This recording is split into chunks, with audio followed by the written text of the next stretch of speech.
So Josh, I gotta seriously I have a dilemma right now and I need you to answer because you've seen me in many states and you're a beautiful boy. Oh, Okay, thank you. so I have been trying, I'm thinking about growing the beard out. I've been Oh, talking about it. I know. We talked about that Viking beard. Yeah. I'm all for it. It's growing out a little bit and I've been looking at it and I'm looking in the little pictures here, and I'm like, I don't know. I don't know if I'm sold on the big beard. You know what I mean? You can't judge a book by its cover, and you can't judge it when it's only half written. That's the only way I was gonna tie those two together. Okay, tie that in any way. I was gonna ask you because you've seen me in both fashion. Do you think I should continue or do you think I should shave it? What do you think? You're probably never gonna do this again, right? You gotta take the leap. It's possible. You gotta take the leap because otherwise you won't. Because you'll always be like, no, it looks kind of stupid. You'll never know if it really looks kind of stupid unless you fucking make it look stupid. It's the same thing with my hair when I used to grow it out all the way down.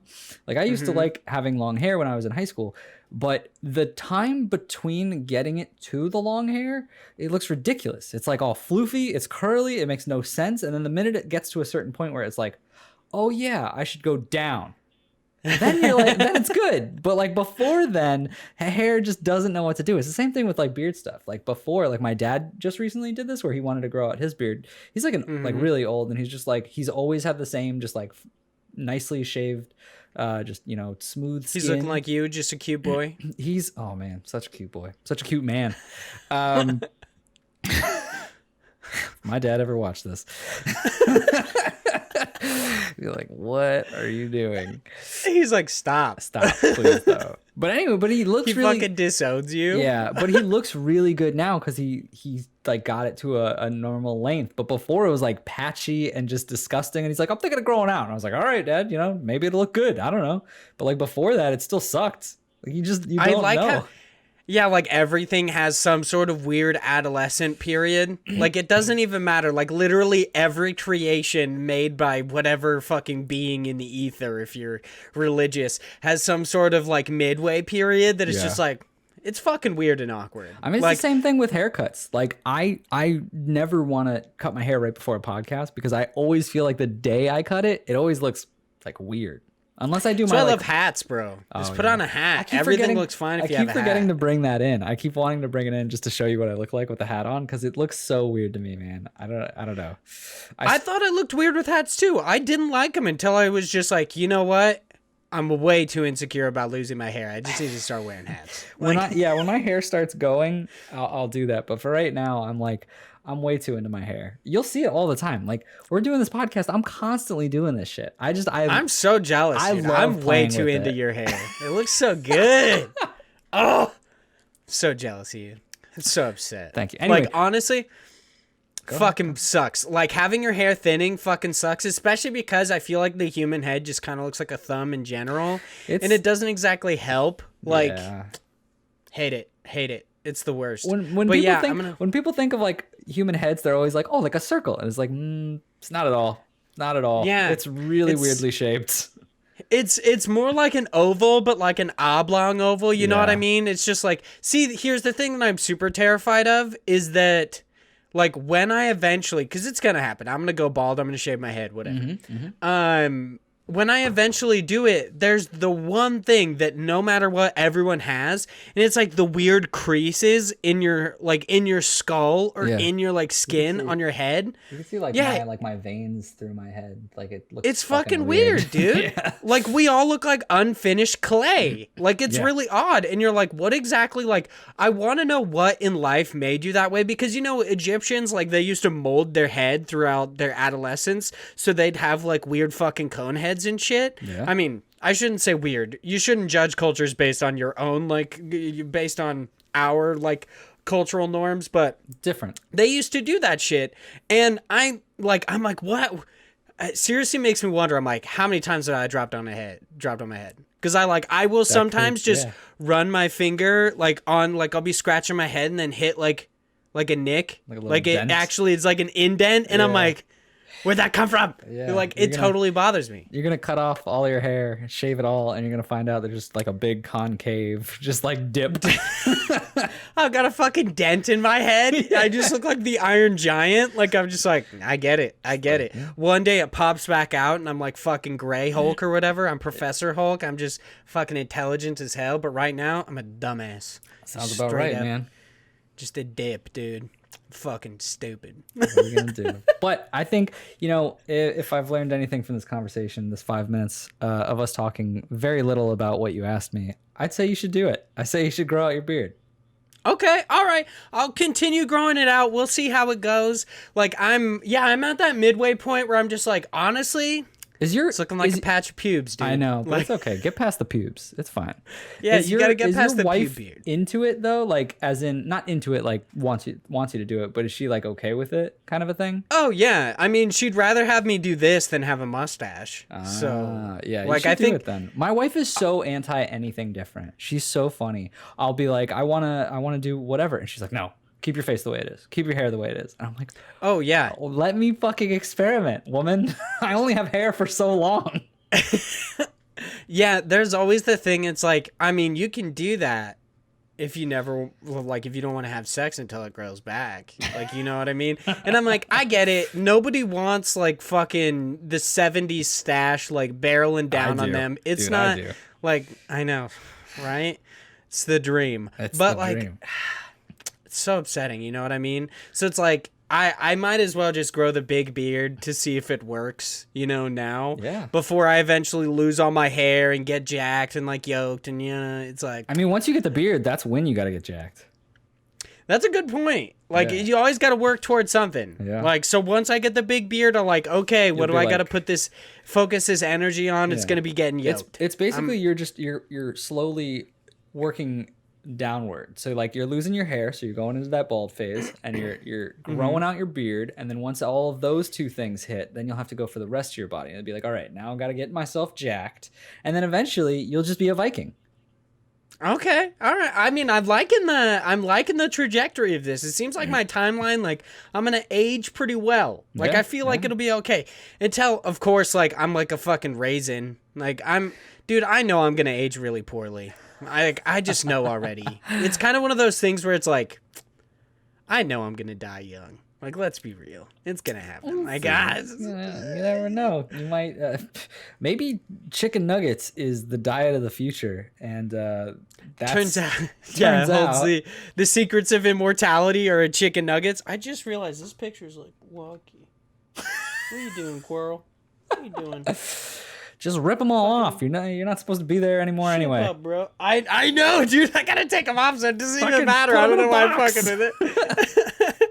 Hello and welcome to Indie Pod and Indie Games Podcast, your weekly source for all the indie games news you need to know. This week we are bringing you two awesome indie game news stories before, of course, we hop in to News Cram, God Bless the Crowd, and answer your definitely inappropriate listener questions. It's a doozy. So thank you so much for writing in. But before we get into that, I would like to introduce myself, Vaughn Hyde, alongside my amazing co-host, the biggest of average Just Boys. How you doing today, Big Just Boy? I'm doing great. Dude, I went to the gym for the first time in like a year and a half. I finally went back. It was real weird because a lot of people weren't wearing masks, and like it's fine now, technically, so the CDC says. But it still just feels surreal. Like it's one of those things where I was like I don't have a strong opinion on it. But it just, I mean, isn't it supposed to be when when you're fully vaccinated, you cannot wear a mask? Yeah. But so I guess you can still be like, how do you know? You walk up to peeps, you're just like, you got to show your card to each other. Yeah. You're just like, I mean, I don't personally care that much. I have it, so I'm like, whatever, I'm good. I can lick whoever I want. You should stitch it into your clothes, like just so everybody knows. Yeah. I guess. Oh, you know what you should do? You should like stitch in kind of like a see-through pocket. You just slide it in there. You're like fully vaccinated. What's up? That feels hitting the very like third grade for some reason. Oh, it's real dumb. But like it should be a status symbol. You know what I mean? Like my wife just got her first. She just got her first vaccine. Dose? Oh, that's cool. Yeah.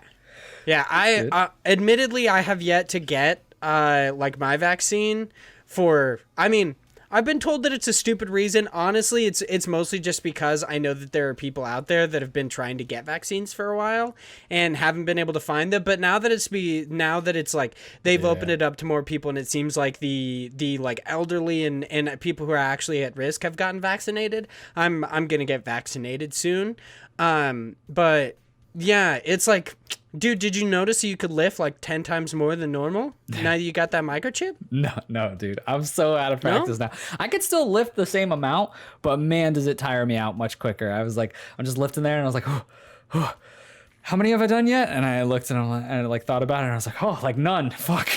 Like okay, so you don't have the endurance. I don't have the endurance, but I could. You've still got the strength, but you got the explosive power, but not the staying power. But dude, it felt so good to be back, man. I'm not gonna lie, I fucking loved it. And I was like, this is great. And then I immediately ruined it by being like, I deserve a treat, and went to Starbucks and got a frappuccino and forgot frappuccinos are like milkshakes and thought it was more just like a coffee drink. Just like 1,000 calories. Yeah. And I was like, oh, this is not what I expected. And I was like, but this is damn good. But you know what?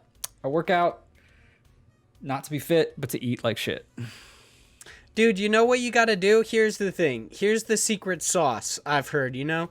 It's like, all you got to do, drink diet sodas. They cancel out the sugars, you know? Like, that's totally fine. Yeah, that's the way to live. That's, you know, when I originally was a big chonky boy in not high school, in middle school, that was one of the things. I feel like I'm going to see a picture of you, and you're just going to be like, you wouldn't even be able to tell it's me. Yeah, really, dude. I was so chunky, cause I'm a short dude. So even a few extra pounds on me looks big, like cause where does it? It's the same reason why you're looking like a weeble wobble. Yeah, when people look at my muscle, they're like, "Wow, he's so fit," and it's like, no, cause there's just nowhere for it to go. I have tiny arms, like. Yeah, I guess that totally makes sense. I mean, it's also just like 6 foot tall people. They could be overweight, or they could be fucking yoked. Like, they just look big. Yeah, you just don't know. They're just bigger people. Like, that's the thing. Yeah. Like with short people, like you clearly know. Like, are you overweight? It's like, yeah, because you look like a blueberry. Like. You're looking like Violet from fucking Charlie and the Chocolate Factory. Dude. You're just like, you fucked around a bit too much, bro. Easy peasy. Okay. All right. Well, that's the thing I'll look forward to is when I grow out this beard, then I will finally have an excuse to work out. I can't wait. If only you were in Florida. All right, some housekeeping before we get into the indie games. Naturally, please check out our indie developer interview going live this Wednesday, which I believe is the 19th. I totally fucked this up because we are getting ready for our indie game book club this month, which is Lonely Mountains Downhill. Patrons, make sure you get your shit in at the $3 tier or higher. You get to send in your audio and be part of that. And eventually I'll release them on free feeds so everybody knows what we're talking about because I'm just a lazy little piece of shit. But please check out our developer interviews. Oh, what I totally fucked up was I said it was the 18th. I was like, yeah, make sure you get your audio in by the 18th. And I was like, so just be sure to get your audio in by the 19th. I said it literally in the same sentence.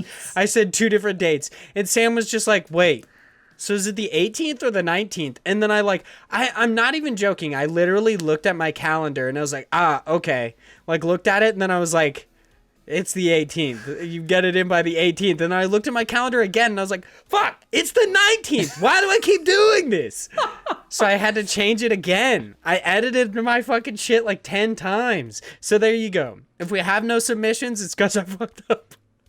Sounds about right. Because I can't get the date. It's super annoying. But what I was trying to say was, please check out our Coffee Knots developer interview going live on the 19th of May. This is about their game Space Lines from the Far Out. What the fuck is that? Yeah, it's like a very it's a very quirky sort of like a what's that one game, the 4-player game? It looked a bit like Overcooked. Overcooked, yes, thank you. It's very similar to that. So instead of cooking dishes or whatnot, you are literally piloting a ship.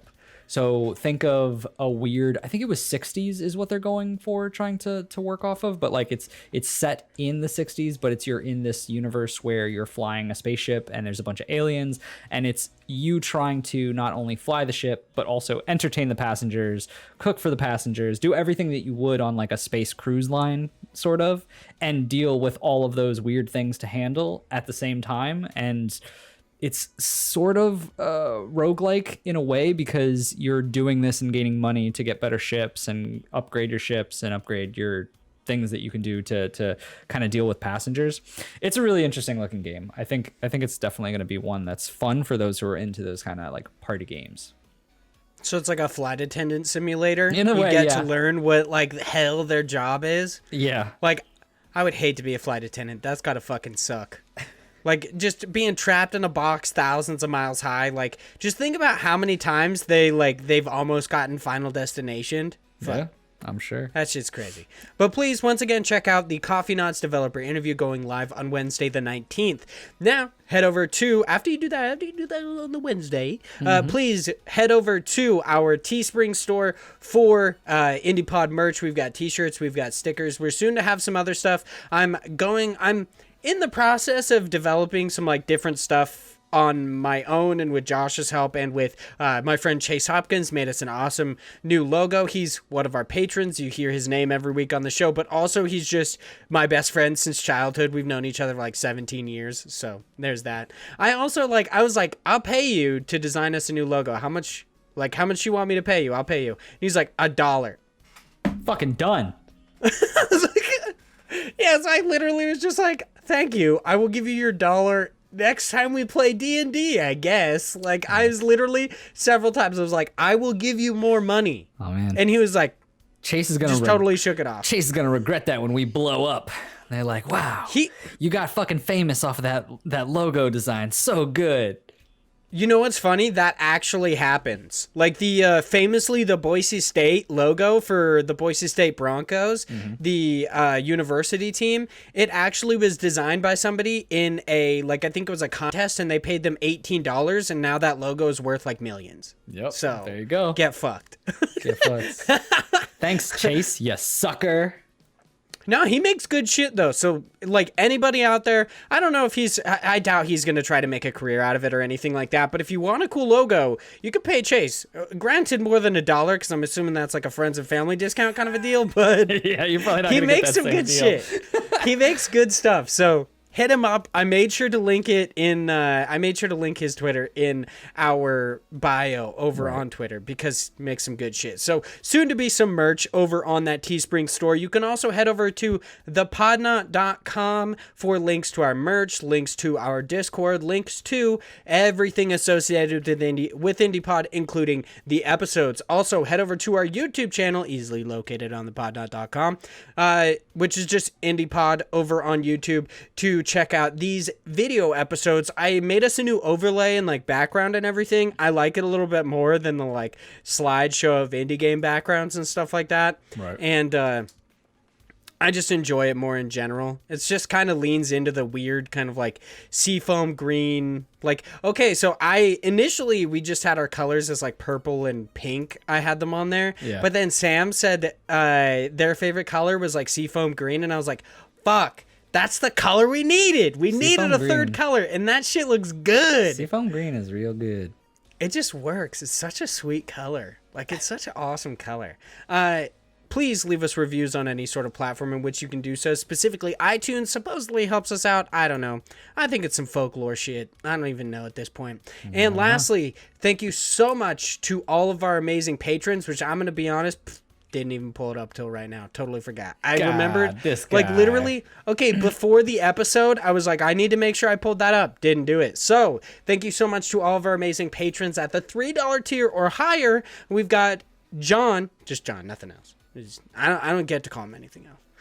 Will C, Mixomatosis, aka Mix, Zach Durham, Chase Hopkins, Philip Renshaw, the Wombat Imp of Australia, Chris Penwell, always drinking tea, so much so that it bothers me, Josh Nichols, aka Active Josh, and Sam Fillion from Canada. Thank you all so much for being patrons at the $3 tier higher. You're all amazing, and you seem like you're eager to talk about something, big Josh. I said that I would always read these reviews when a new one comes in. We do have a new one. We have another 5-star review, which thank you, from Andy_Max7, and they say Josh has Lego hair. 10 out of 10. It's literally all it is. All right, that checks out. See, one thing I'm really interested in is like, is that referring to you, Josh, or Josh Nichols? Because he's known for the Lego. I know. Yeah, it's true. It's true. So maybe both. Maybe every Josh on Earth has Lego hair, dude. I guess Joshes just have good hair. What are you gonna do? I can't wait for an episode with Josh and I. We're just gonna hair it off, you know. Speaking of, next week I am not going to be on the show, which this is going to be really weird because both of my podcasts, since their conception, I have been on literally every episode. I don't think I've been off on any of them. Most of the time, like special episodes, I'm not counting like developer interviews and stuff because you do those. Right. But I've been on every episode. So I'm just like, I'm super interested in exactly what's going to happen next week because I won't be on IndiePod or Go Beyond because I'm moving. So we'll see what happens. Next week, you're going to have Big Josh Boy and Lego Hair Josh. You're going to have Active Josh, the Josh Nichols. You know, so that's going to be interesting. I don't often listen to the episodes because it's like I already know what happened. Right. You know what I mean? Yeah. But I'm gonna have to listen to that one. Yeah. I'm excited. I can't wait. I can't wait to kick you off. I know. I was like, I'm very interested to see how much you hate getting shit ready for the podcast. Oh, I'm gonna hate it. I already know. I know. It's the worst. I definitely coast a bit in this podcast. That is for sure. Nah, dude, you do the developer interviews. See, that's how we get each other. I just like get the normal episodes ready, edit and upload them, and you got your developer interviews. You get those done. We even each other out. I guess it's that's easy. True. I guess it's that's easy. true. All right. Plus you actually play more indie games. Let's be real. So, Big Josh Boy, you playing a game called Backworlds by Logic Ember. So tell me about it. Yeah, so Backworlds is a game that I unfortunately do not like, but should. And I will say it is not a fault at the developer of the game per se, but the way it was implemented for the Switch. So Backworlds is a game that doesn't have to be on the Switch. You can also get it on Steam, and there's probably some others. It looks like maybe like the Windows Store. I'm not sure. Regardless, you can get it for PC, and I would highly recommend if you are into puzzle platformer type games. This is more puzzle than platformer. That you pick this up or at least check this out. Now, the reason why I hate it is the main mechanic in this game is you are this weird ass looking cat with two tails. It's like this green, like. That's a cat? I guess it's a cat. I don't know. Its head literally comes off like Pac-Man. It's so weird. Like it just like unhinges its jaw and like shoots up. Weird ass character. Yeah, it looks like Ike from South Park. Yeah, like how he has that weird head. Well, I guess it's just any Canadian in South Park. Yeah. So really weird creature. There's not a lot of backstory. It's just like you're walking around, jumping around. You're trying to collect these. God, I can't even remember. It's just these little collectibles that you're going through. And the mechanic of it is actually really cool because you have this character who you're just jumping around, but then you can paint the world. And there's like two versions of the world. There's like a very grayscale version that you can paint. And then there's the more vibrant, just normal world. And so the way that works is each of the different worlds or areas that you go to have a different unique feature as to what will happen when you paint the world. In some, like in the first one, it's more or less just used to be clever about like hiding things or putting like stopping enemies inside these walls, like erasing a waterfall so you can go through it to get to a different area instead. But then you get to other levels where it's anytime you grayscale that part of the screen, it will flip the gravity and you'll be like, whoa, my character's floating up, because that's just how it works. And then there's one where it's like you have water so you can kind of float in this area. There's one that polarizes the different like I guess it's more on gravity as well, but you can like walk on the walls, like anywhere you can jump into, and it doesn't like gravity doesn't take any effect in that. So there's a number of different things. It's really clever. It's really interesting. I love the idea behind this. I love the different worlds, and I love, you know, the some of these are pretty tough as far as like what you have to do in some of them. And it has like this giant map that you can teleport to different warp zones and go through and just collect a bunch of different items. But then you get to the Switch part. And this is why I don't like it. I don't know if it's because my Switch has drift, because there's some times where it has like a little bit of a drift, or that it just sucks as far as how the game was made for painting. Because you can go. The controls look like they'd be kind of hard on Switch. The controls are really hard. One, the controls are just hard in general. But you have two different ways to do it. You could do it with motion control, which is, you waggle the little Joy-Con at the screen, which is the optimal way to do it. And I didn't even realize you could at first. I was just using the joystick, and I was using it. And at first it was kind of working, but it's like kind of hard to control. It doesn't feel good. It just feels weird. And then I found out you could use motion controls, and I was like, oh, okay. I started using that, and it was working for a while, but then it just started like flying everywhere and like wouldn't recognize where I was pointing it at, and I had to keep like reconfiguring it, resetting it, and it just kept doing that. And I was like, what is the problem? And I would go into settings, and there were 3 settings. There was one to have it connected to your left Joy-Con, one to have it connected to your right Joy-Con, and one to just have motion control disabled. Never did anything for any of those settings. Nothing changed. I was like, what is the point of any of these? Nothing is where I'm like wiggling everything. I'm throwing them all again, like nothing.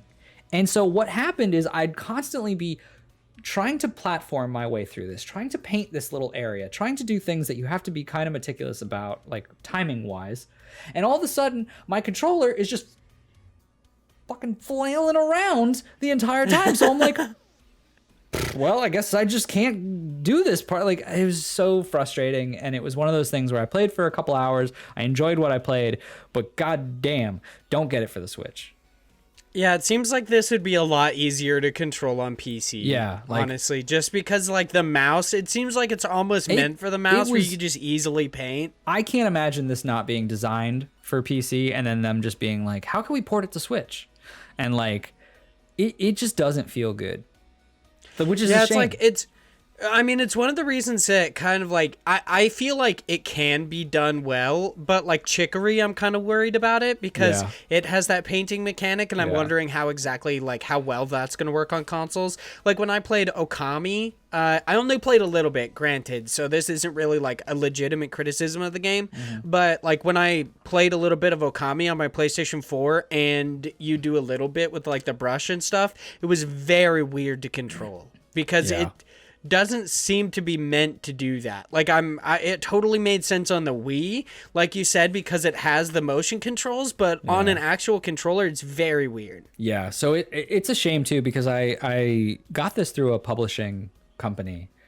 So I didn't spend any money, so like take it with a grain of salt, whatever. But I'm giving it negative, so it's not in the same limelight. But basically, I didn't even know I asked for Switch. I don't think I did. I think that's just what they had left. But I'm really upset that I got the Switch, because this would have been a totally different conversation if I had it for PC. This would have been so creative, so cool, and it would have just it probably would have just worked fine. Like, but because it was on the Switch, I didn't enjoy it.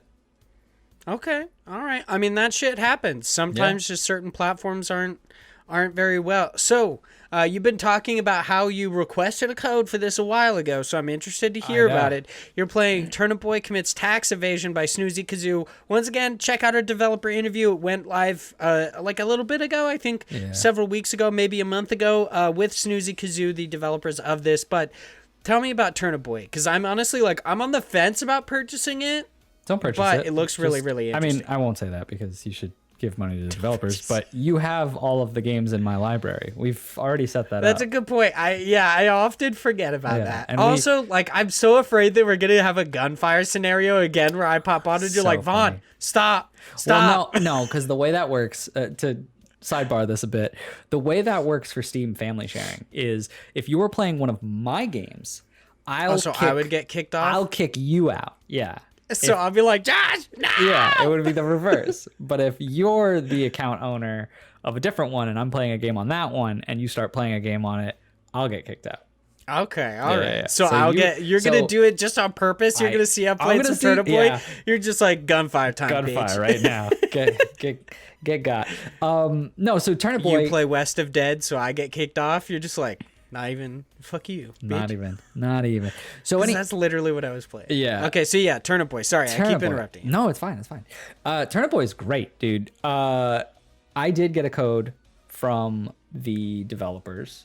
So shout out to them. Thank you again. This is a fun game. It's not, so it is, if people don't know what Turnip Boy Commits Tax Evasion is, it's basically a Zelda-like in a lot of ways. But the main premise is you are a turnip, this anthropomorphic turnip. Yeah, you have issues with that word. You've tried to do it before. I cannot say that word. Or it's like anthropomorphized, kind of a thing, like to give human characteristics to something that is not human. I don't know why I can't say it, but anyway, humanized vegetables is basically what it is. And so, and it's actually really cool because they play into the story, and they like, I didn't expect them to go into like a lore of the world, but I was like, oh, there's like a good story behind this. That's cool. Yeah. And so you commit tax evasion because you just didn't pay your taxes. And so it starts where you get kicked out of your house, and it's this mayor of the town who's like, oh, now you're my slave, and just makes you do a bunch makes you do a bunch of stuff for him. And he's like, go get this, go do this, go get that. And so you're just on this random quest from this mayor and just living your life within the world. But it's really just very clever. It's super funny. There's a lot of dumb shit in it that I'm just like, why? Like there's this one part where you have to get in to the farm and there's this person who's streaming in a room before you, and she's like, I won't unlock the door until you give me a tier 3 sub. And I was like, what? And so I'm trying to talk to her, and I was like, how do I give it to you? And I had to walk out and finally find out that there was like a sandwich shop right outside, and I was like, oh, here's your tier 3 sub. And I was like, oh my. Okay, so it seems like there's gonna be a lot of weird wordplay in this game. It's super quirky. It's super just like not serious at all. Every item that you get, like that someone gives you, you rip in half, and it's like that's the whole thing, is like all tax documentation, all like pieces of evidence or anything, you just immediately rip up. It's like the funniest thing. It's just like, oh, someone shows you like their work information, like their like, I forget what it was, but like a W-2 as an equivalent, and you're just like, cool, and you just rip it up, like everything. But I think honestly, like the gameplay in it, there was one boss that was actually like, it was like a weird difficulty spike where I was like, oh, that was strange. But like everything else is kind of like, it's I wouldn't say it's crazy, but it's more you're playing for just the quirkiness of it, the story of it. And honestly, the weirdest part, which normally I'm not like a music person where I'm like, I very rarely talk about the music in games, but like the soundtrack and the levels was actually really good. Like, I'm not gonna lie, it was one of those things where anytime I walked into different areas, I was like, this shit is banging. I could go for that. Like, and most of them are small samples, so you'll hear them like restart, which I think was kind of like not an issue, but in some areas you spent more time in, so you're like, you noticed that it kept restarting. But for the most part, I was like, damn, this music is good. Like, especially the end credit song. I'm a sucker for kind of like punk rock-esque sounds to it, and so they had like a made up song about Turnip Boy, and I was like, it's kind of a jam. I kind of want this. It's a bop. Oh, yeah. That's awesome. I do want to ask, since you're a big Whoopo fan, just kind of it seems like the personality of this game vaguely reminds me of what I know of Whoopo. Would you say that like people who enjoy that kind of a game will like this? Yeah, I would say so. I think it doesn't take itself too seriously. The interactions with a lot of people is super interesting. There's a lot of like little things you need to pay attention to that add to just the jokes or the comedy of it. There's a good amount of variety in the game. You get a number of different objects. There's collectibles to it because you get little hats for helping certain people, and so you just get to deck out your little Turnip Boy with different hats. Like, there's a ton of stuff in it. I think it's not exactly the same. It's not a fairly long game. I think I beat it in 3 hours or so. But there's also, I didn't 100% it because you can, apparently there's a different ending. I'm probably going to go back and do that. But you have to rip up every tax document to get the final ending. They made a Turnip Boy plush. Yeah, and it's super cute. I love it so much. It's so awesome. I think how much is it? I think it might be gone because I remember they said they had only like 200. Yeah, limited supply. I think it was only like $25. It wasn't anything like too crazy. Oh, I don't know exactly if it's a limited supply because it's like a weird funding thing where like if they reach 200, they'll release them because you can still add them because apparently there's like 1,647 ordered. Oh. So seemingly it's like a Kickstarter thing because it says funded on makeship.com. No, I don't know. It costs $25.99, but shit, this is a sweet fucking plush. I wonder if you can detach the like little sword on its back or if that's like sewed in there. Oh, I don't know. Yeah, that's a good question. I don't know, but I just found my favorite website, dude. It's gonna be great. Yeah, you're gonna go broke. Not a good time to buy a house. I know. Yeah, I really liked it. You know, it wasn't a crazy experience as far as like something like a AAA studio, but it has so much character to it. It's a small experience that afterwards I was like, yeah, that was good. Like I enjoyed that a lot. I'd recommend it. All right. Game looks good. Apparently people are having fun over on Twitch. That's why our interview is blowing up so much is what Chris said, which is awesome. Hey, listen to the interview. It's a good one. So for me, what I've been playing this week, honestly, I've been just trying to keep myself occupied during my work day. Because like I basically just do my job better when I don't focus on it, which sounds bad, but like I get way too in my head about things and I get stuck. So I just try to occupy my mind. So like sometimes I look at Amazon and other stuff, but I've just been shooting through like the Xbox Game Pass like just library. Yep. And we had West of Dead, of course, in our Indie Pod library, but I was just like, I don't want to switch my Steam thing. Like, I'm just going to play it on here. So I'm playing some West of Dead, of course, by Upstream Arcade. I've talked about this a couple times.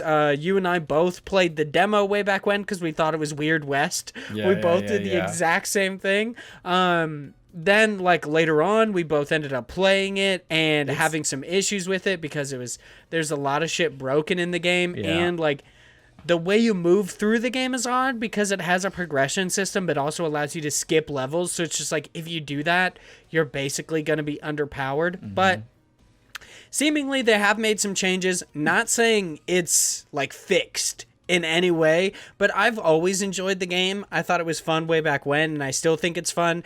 I'm honestly not sure because it was hard before. Right. I'm not sure if I'm just better at it or if the game is not as hard. Interesting. I don't know. I mean, sometimes they definitely make shit that's just totally, like, I would say unfair. Yeah. Like, shit will just happen, and I'm like, how? How did that just fucking happen? Like, it doesn't make... Like, I'll dodge over something, and it does the perfect dodge, like, animation, but I still get hit by it, and I'm like, what? No! Rude. That's fucking dumb! Like, Rude. Yeah, but I have actually gotten through a lot more of the game over on Xbox Game Pass in way less time, which is kind of funny, because I just, like, started playing, and my first run, I got, like, 2 bosses in, and then I think, like, I just got exploded because I was like, oh, why not take a burden? And then, of course, like, the burdens are, like, you die in 1 hit, or that you take more damage, kind of a thing, until you kill 6 different people. So I ended up taking a burden, died, and then on my second, I got all the way to, like, I don't know if it's the final boss of the game. It doesn't make any sense. I'm going to be honest. All right. Okay, I do have... You have played roguelikes before. Yeah. If you kill a boss... move on, and then it forces you to restart the game, would you say that you beat the game? Because I don't fucking know. Yeah. I mean, so kind of. It's hard because, like, yes and no. Like, think about it the Hades way. Like, you beat it once. Yeah, like, you gotta beat it multiple times. But you gotta beat it multiple times to get that real ending. Or like in that seems like what West of Dead is about. Yeah, it probably is. Cause like it's the same thing with Isaac. Like when you first start up a new file of Isaac, you'll beat it, and beating it is literally getting to a specific boss that after you beat that, it's like, oh, here's like 5 other bosses that you have to do, and like progressively tries to give you more. I thought that it was going to So I ended up you fight the preacher technically like 3 times. You fight the preacher twice as like a humanoid form, and then you fight it again as like an archangel form, which is really weird. But it like completely changes up everything. The story gets really weird. Granted, I was actually really interested in the story, but right now, since I'm playing it as I'm working and since I dictate for a living, I can't actually like pay attention to the story. Right. It's very hard for me to like listen and read, so I just basically skip all the story, which kind of blows. But like, it's taken a weird turn from what I understand, where like you are not actually the marshal. You are a planewalker. Like, you are some sort of ethereal being that might be, like, combined with the marshal. I don't know. Like, I really need to, like, the game intrigues me enough, and its story intrigues me enough to where I really want to know what's going on. Right. And, I mean, it also helps that Ron Perlman is the voice actor for the character, so that's pretty sweet. But, like, I really enjoy the game. I think it's a lot of fun. I've always thought it was a lot of fun. Granted, it was like broken before. Once again, still not entirely fixed. Sometimes like it'll just force me out of cover for no reason still. And I'm like, are you fucking serious? Stop doing that. Or like once I said, doing the perfect dodge over certain things, you still get hit. And I'm like, what? Why? But ultimately, I think it's a lot of fun. I've unlocked several guns. I don't even know. Like, it forced me to restart, so I'm like, I don't know. Like, I'm in the 4th chapter, so I think I might get different bosses, but I've yet to run into one. Right. That is one big problem that I have with this game. After you fight the Wendigo, you fight the preacher twice, and you fight the preacher again as like its archangel form. I fought like 1,000 outlaws. Fucking quit with the outlaws. They're annoying. They literally are just like the same character. You fight them over and over again. And they're not even really a boss. They're just like kind of a mini boss that you just stumble into. But there's so many of them. Stop. It's so annoying. Like, I hate it. I keep, every time I run into one, I'm like, can you fuck off? Like, they don't give you, they give you a bunch of sin. That's basically it, which is like the currency to unlock new weapons and new items and stuff like that, which is cool. And sometimes they'll give you memories, but not all the time, which is nice because memories allow you to continue the story. But like, they don't give you special guns or anything like that. There's really no merit to actually fighting them. So it's just annoying. And they pop up like once a level. And I'm like, can you fuck off? Rough. Like, just leave me alone. And I actually ran into this bug where, so they will just like, and it's only happened to me in fights with outlaws, where they will for some reason just stop. They'll stop moving. And if you kill them when they stop moving, it will like glitch and your game crashes. And then luckily when you reload your game, you'll be at the time that you saved right before that battle, so you'll have to fight them again, but like whatever, you don't have to reset your entire run, which is pretty nice. I like the fact that like I can continue my run. That's really sweet. But when you come out of the game and you restart, your map is entirely darkened, so you don't know which corridors you went through, other than like it highlights which like waypoints you went over. So I'm just like, I don't know where I fucking went. Like, I have no idea. So I basically just had to retrack my entire, like, basically the entire level to try to find where the fuck I'm supposed to go or where I went through. Because typically I'm just like, okay, I've gone here because this section of the map is highlighted. But when you hop back in, it's just all dark. So I'm like, where the fuck did I go? Yeah, so now, weird. Now every time an outlaw, like, bugs out and doesn't move, I'm just like, I try to get them to move. I'll like destroy cover near them, or I'll just like fuck around. Like, I'll stand right next to them to see if they'll shoot me or something. I'm just like, do anything. Oh, no. Because I'm like, just don't bug. Just don't bug out. Do not crash my game right now, please. I don't want to have to do this again. I forget where the fucking exit is. Just let me go. And like, it doesn't help that like after you kill the outlaw, you have dialogue that will just like continue, and you can't leave that area until the dialogue finishes, and I can't skip the dialogue, so I'm just like, hurry up. I just want to leave. And you're just stuck in this fucking room. Dude, like, also, that's why I like Scrabdackle. The fact that you could just walk away while you're talking to people. 100%. That would be so nice. I wish I could do that, because I'm just like, let me out of this room. I don't care. Because literally it's not even like story. It's just your person being like, the bigger they are, the bigger the bounty. But for some reason they won't, like, it won't go away. And I'm like, I already have heard this line 1,000 times, or I've read it. Just let me leave this fucking room. Like, it's so annoying. And it doesn't help that, like, there's still so many bugs in this game that they have yet to fix. Like, sometimes when I enter battles, my HUD disappears.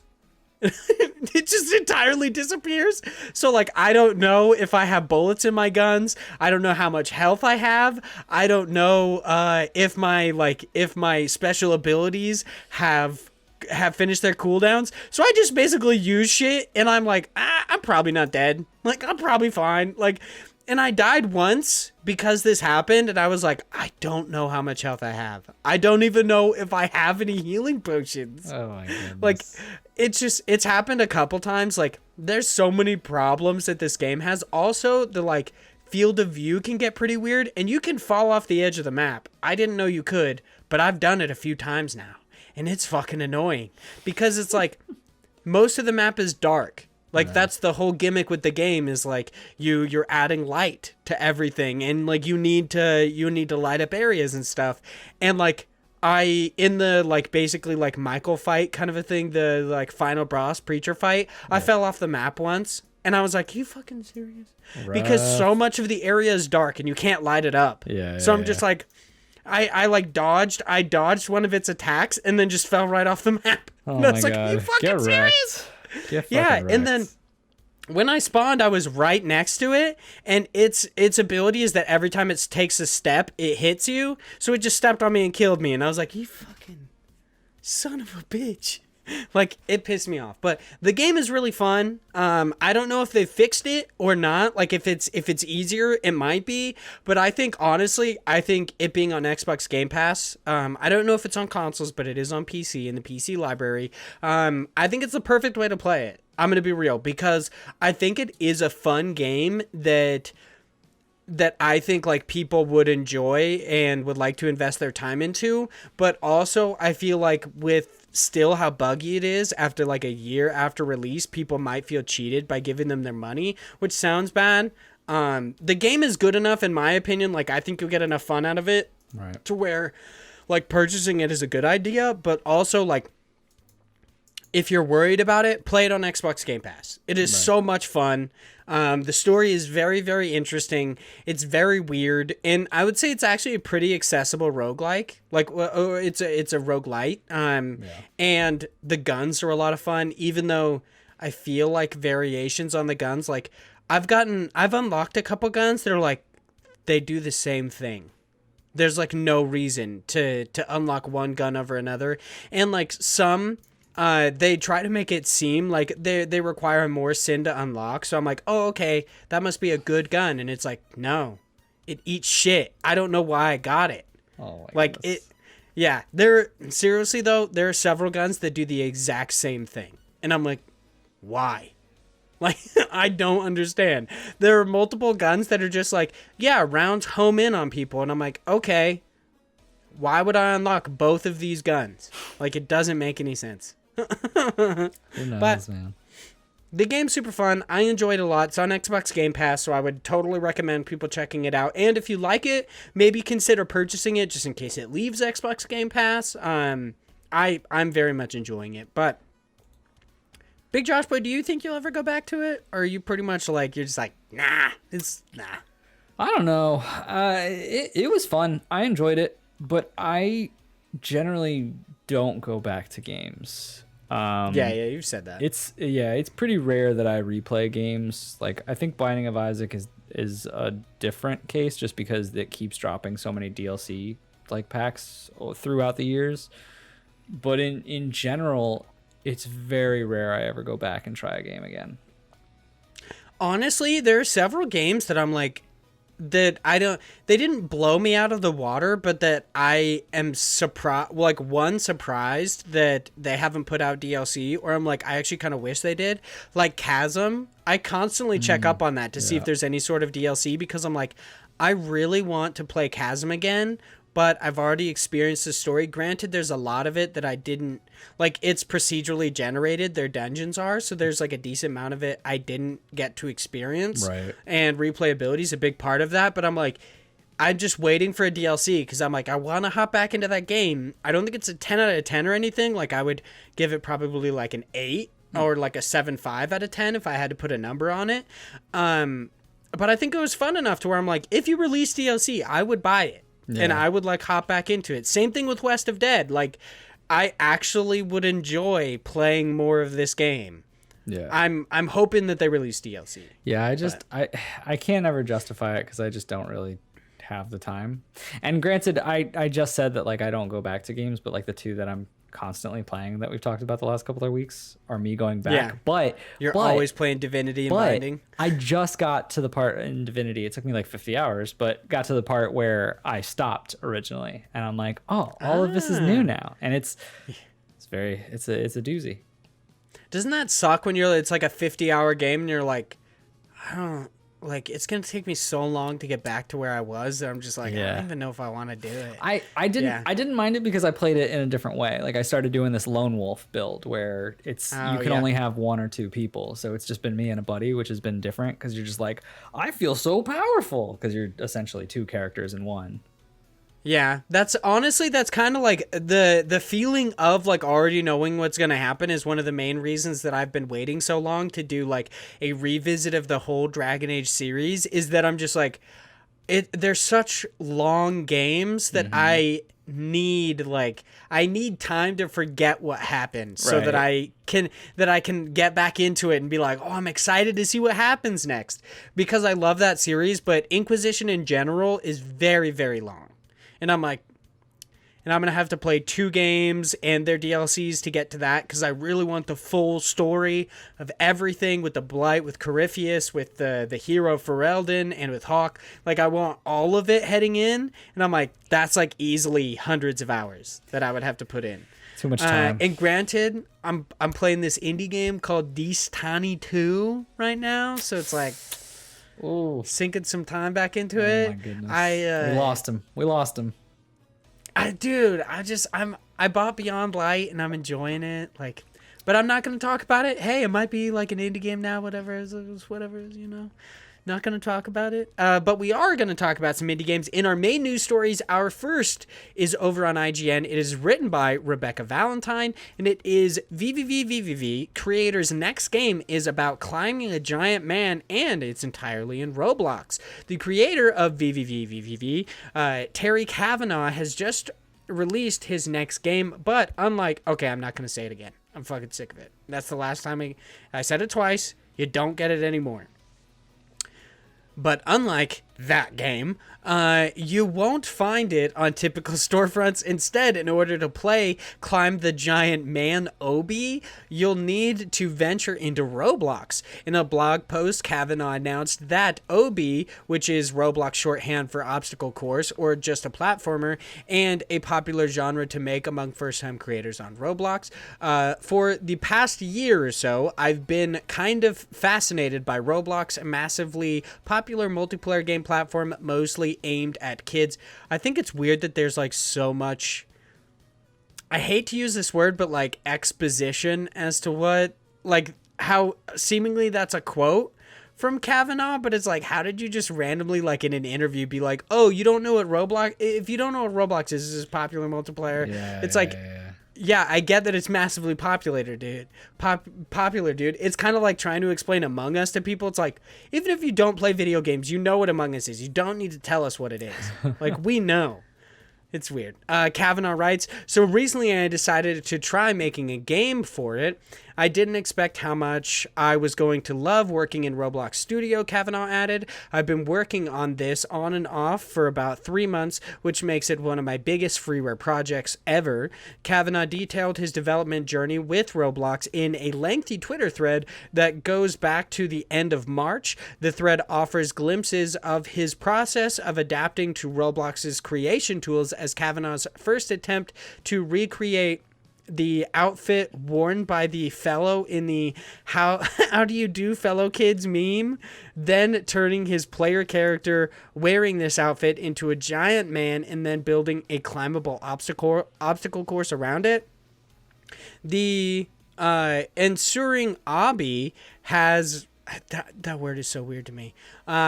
Has, per Kavanaugh, about 30 or so stages, which includes obstacles like giant rotating fidget spinners, extremely narrow platforms, and zip lines. Kavanaugh says in the thread that he wanted to include as many obby tropes as possible and solicited feedback on what he should include.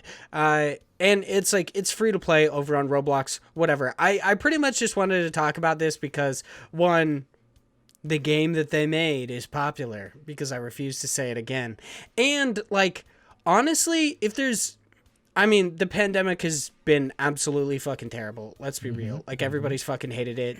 Life has sucked for 2 years. But if there's one thing that's kind of, like, good that has come out of the pandemic is the massive amount of creative energy that people have had during this, and that we've seen so many like crazy things come out of it, especially in the game space. Like we've seen demakes, we've seen remakes, we've seen all sort of like crazy creative projects. And do you think we'll continue to see that? Like, do you think that like in like, I don't know, in 10 years, 20 years, whatever, there will be this, like, this time we get to look back, not on the pandemic as, like, this, like, legitimately terrible time, but that this is going to shape, like, people's creative processes moving forward? Kind of like how after like the Great Depression, people like pinched pennies as much as possible. Right. Do you think that like we're gonna see a continuation of creative energy after all of this, or do you think that like it's gonna drastically get pushed back after everyone returns to their normal lives? I don't think so, but I think it's hard to equate creative output. Yeah. That's fair. So, like, I don't know that we'll ever have a good way to really gauge that, other than it's like hard to measure. Yeah.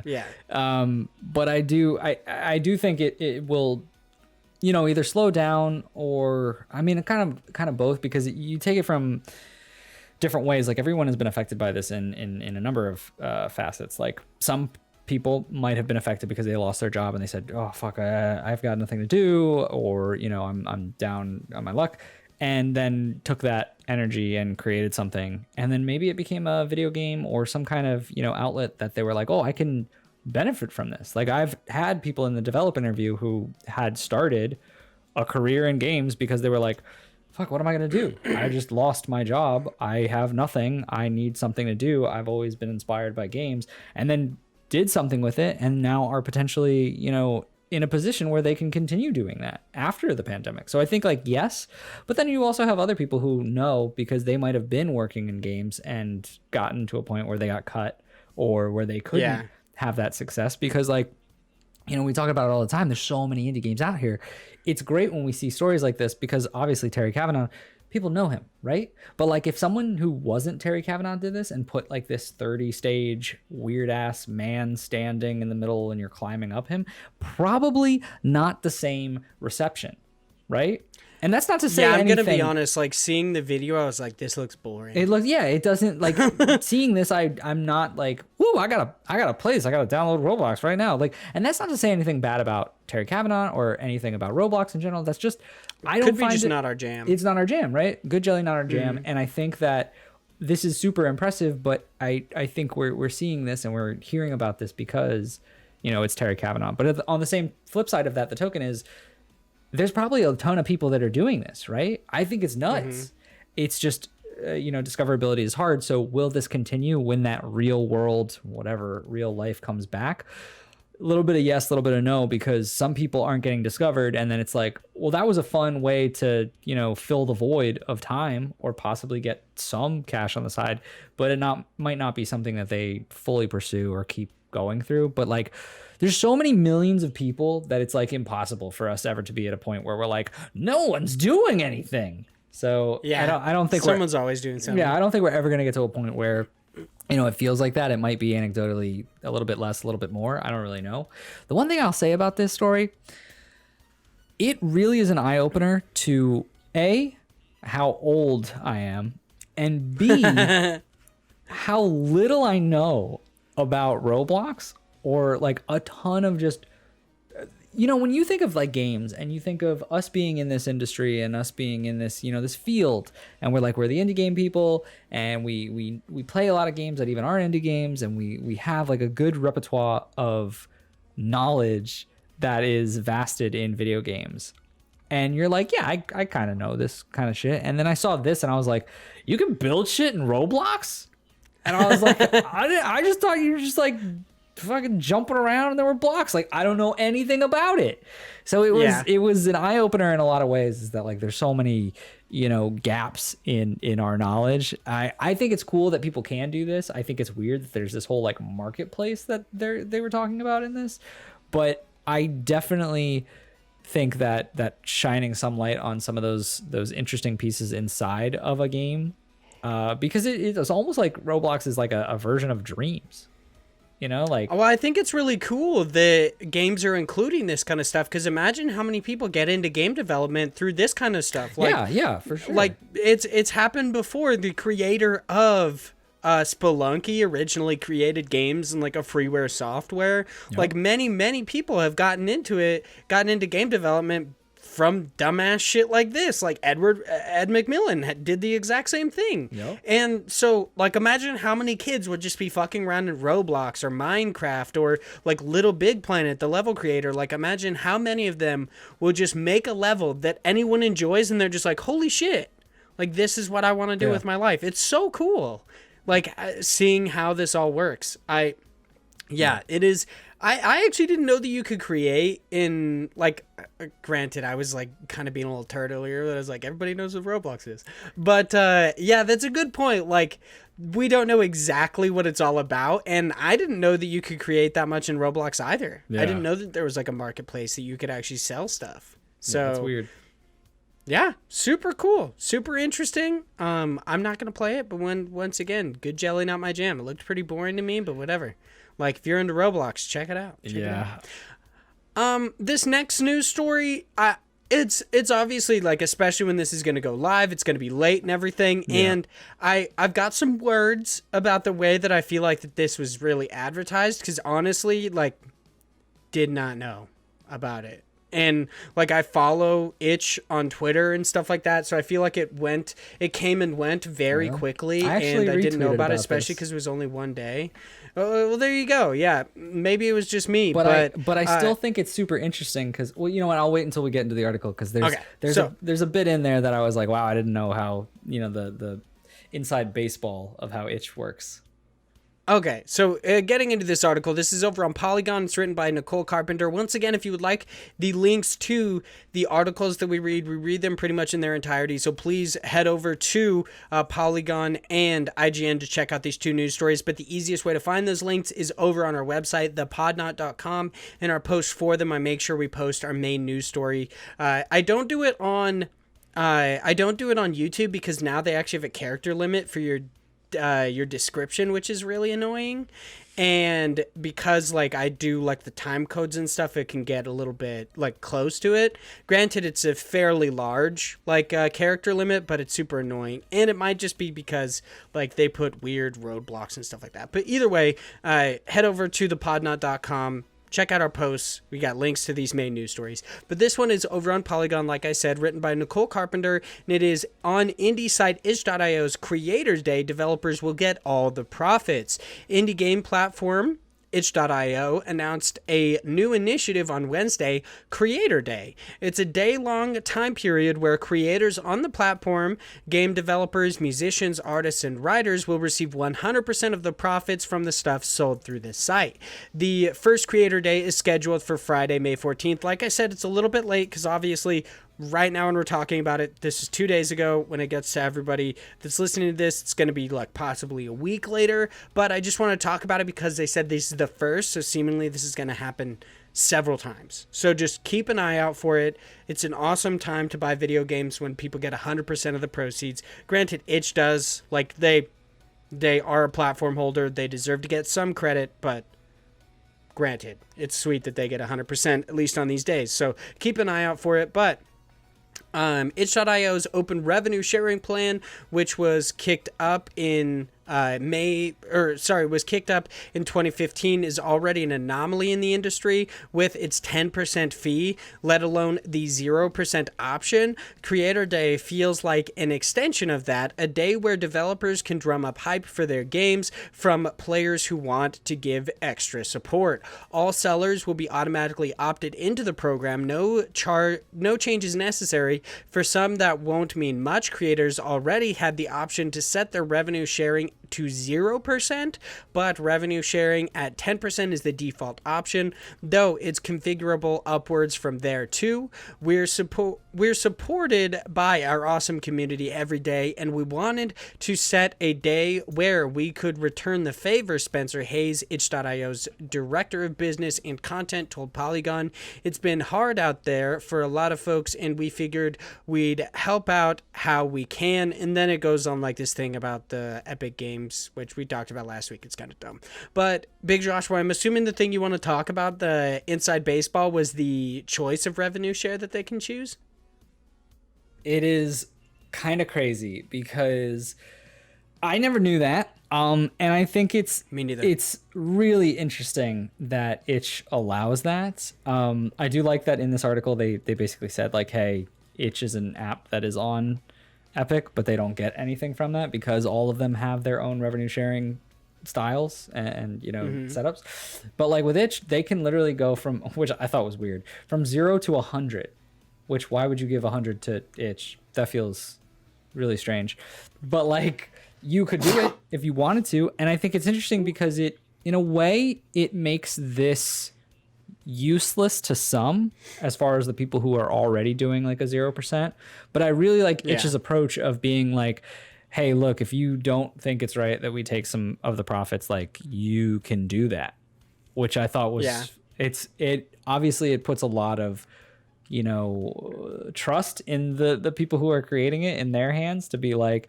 yeah, you know what, you're hosting my game, I should give you at least a little bit of the proceeds, kind of a thing. But I just thought that was crazy. But regardless, I'm sure there's probably a lot of people who do like a 10% or whatever percent and just say like, this is fine. Like it makes sense because it's hosted there.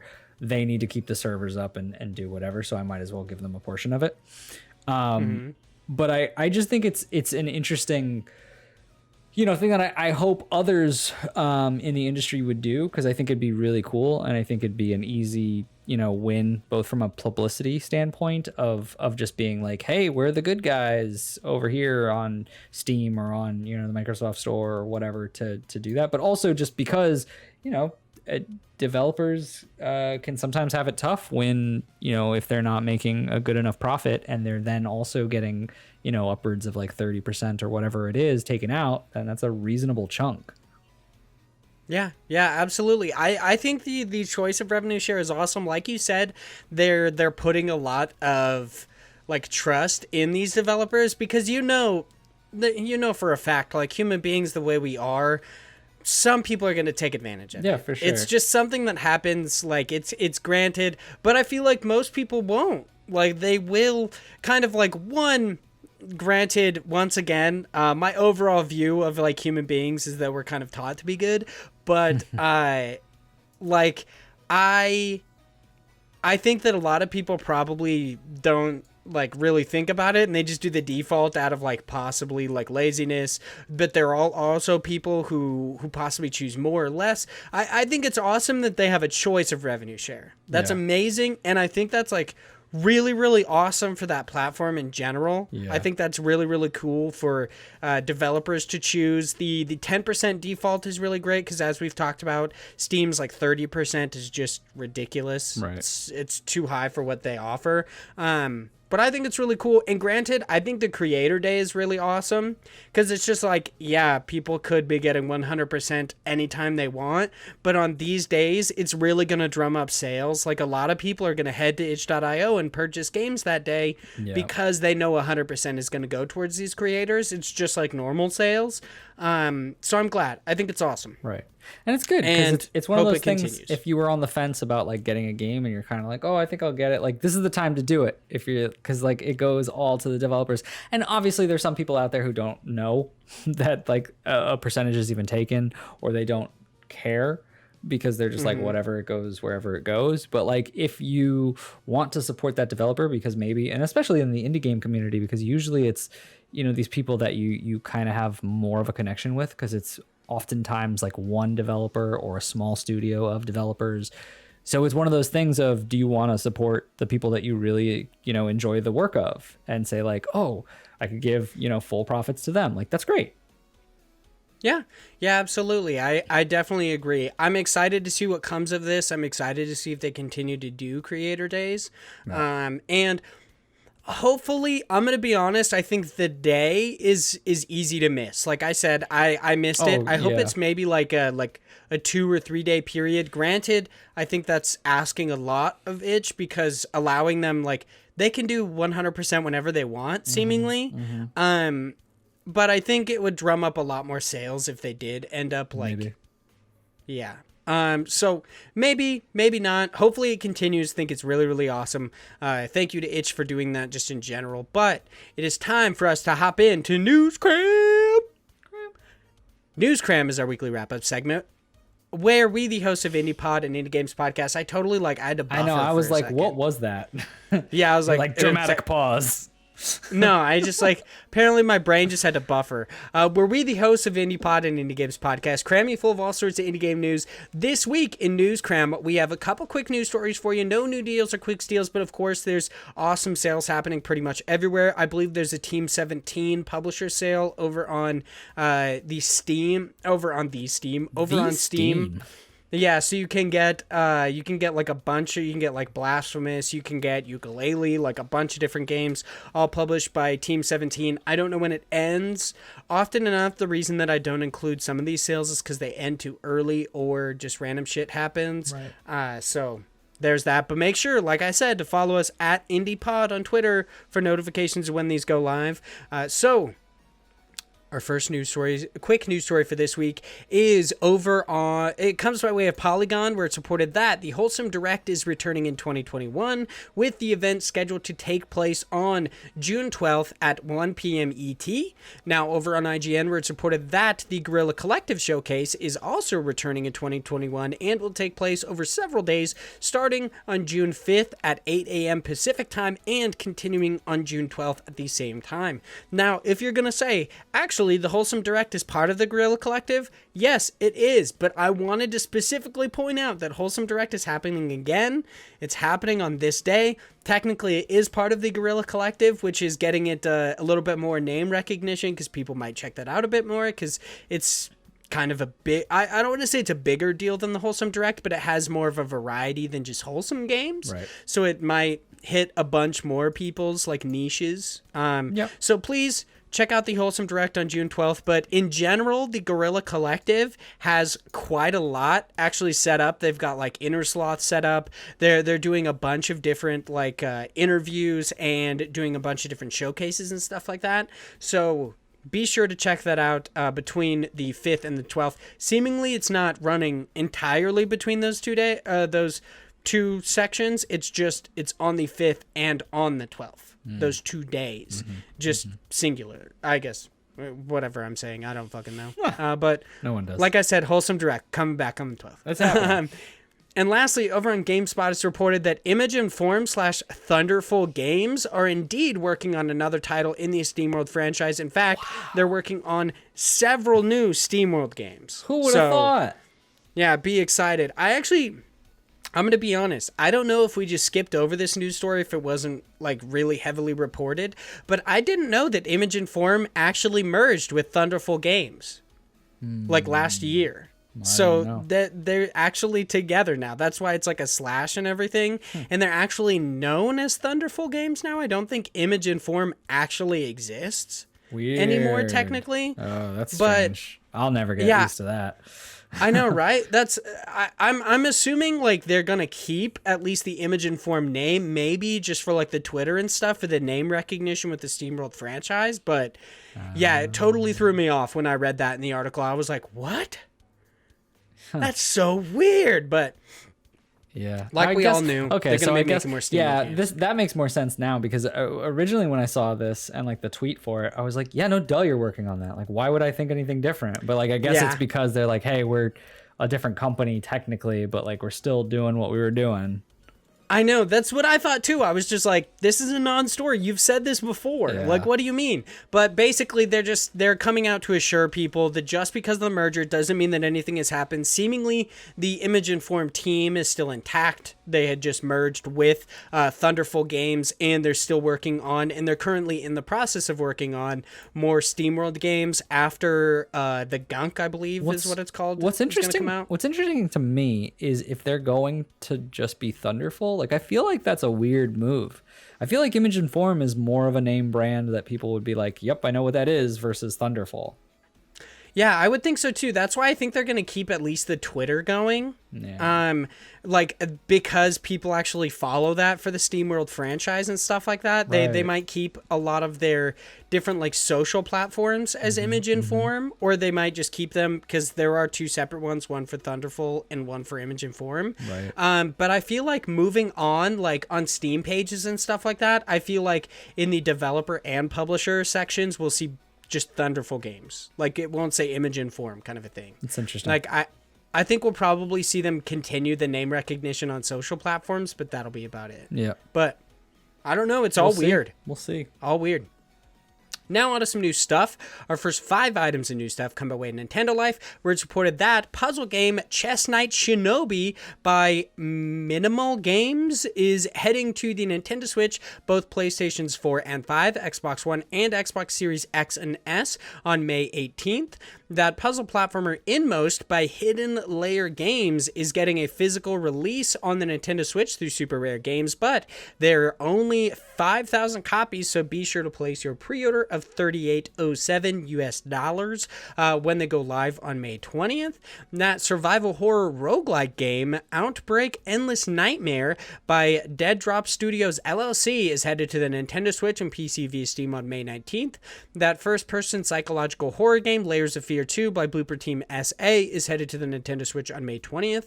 And lastly, that turn-based tactics game Pathway by Robotality is headed to the Nintendo Switch on May 27th. I believe it's a special edition of the game that's like the best edition. I'm not exactly sure. It's what it said on Nintendo Life, but pretty much the game is headed to Nintendo Switch. So if you think the game sounds cool, or if you've checked it out on different platforms, I think it's actually available on Game Pass PC. Fairly certain I've seen it over there. I don't know about it on consoles, but like if you want to check it out and then possibly purchase it on the Nintendo Switch, always give them developers the dollar. I get it. So now over on Polygon, we're reported that open world survival craft game Subnautica Below Zero by Unknown Worlds Entertainment is now available on all current and last gen platforms. You know what that means when I say it. I'm not talking about PS3. I'm not talking about fucking Xbox 360, because for some reason there's this debate going on about what exactly current and last gen platforms are. Current gen is PlayStation 5 and Xbox Series X and S. That is what they are. And the Nintendo Switch is kind of grandfathered in because Nintendo's always Nintendo has its own timeline. Yeah, they're just like, who gives a shit about generations? We just make shit when we want to. I don't care if you don't think one is that way. You know that I'm talking about PlayStation 4, Xbox One, Nintendo Switch, Series S and X, PlayStation 5, whatever. I hate that I wrote this down so I didn't have to say it all, and then I said it all. You went on a big rant. Yeah. Yeah, just because I'm a fucking idiot. I'm a dumbass. And lastly, over on IGN, where it was reported that puzzle platformer Lemoyne, I don't Lumoin, maybe? I don't know how to say that name. I'm just going on it. Like, I'm pretty sure that's the name of a town in, like, Kansas or something. No idea. By Glimmer Studio is headed to PC via Steam and the Nintendo Switch, yet no release date was given. But the game does look pretty cool, so I would recommend checking it out. You can wishlist it over on Steam. But we've been blessed by so many amazing indie game developers, and we got some awesome news stories, so it's time for us to head over into our next segment, God Bless the Crowd. This is where we give back to the amazing indie game devs by checking out the games over on crowdfunding sites. This week we are headed over to Kickstarter to check out a game called Flowstone Saga. It is an epic adventure inspired by classic JRPGs and set in the Tangle Deep universe, featuring a unique puzzle battle system. I didn't know this was actually set in the Tangle Deep universe. I thought, I know that these are like the Tangle Deep developers because they actually talk about it in the Kickstarter, but until reading that, I didn't know it was actually in the same universe. That's kind of weird. That's cool.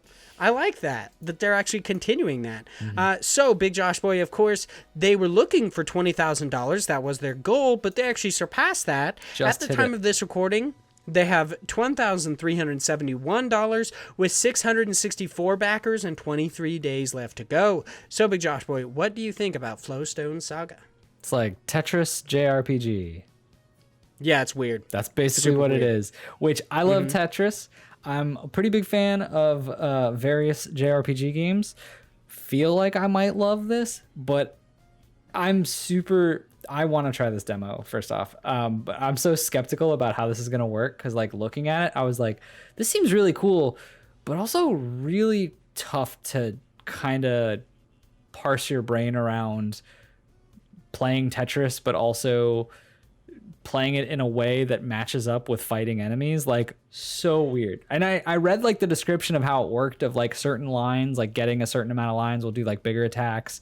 And it'll also like break attacks from other enemies who are attacking you. So you have to kind of time out when you do it, but you're like kind of reliant on the pieces you get. So it just feels, it feels super weird as far as, is this going to work? And like in theory, it sounds really cool. Like, I think this is an awesome idea.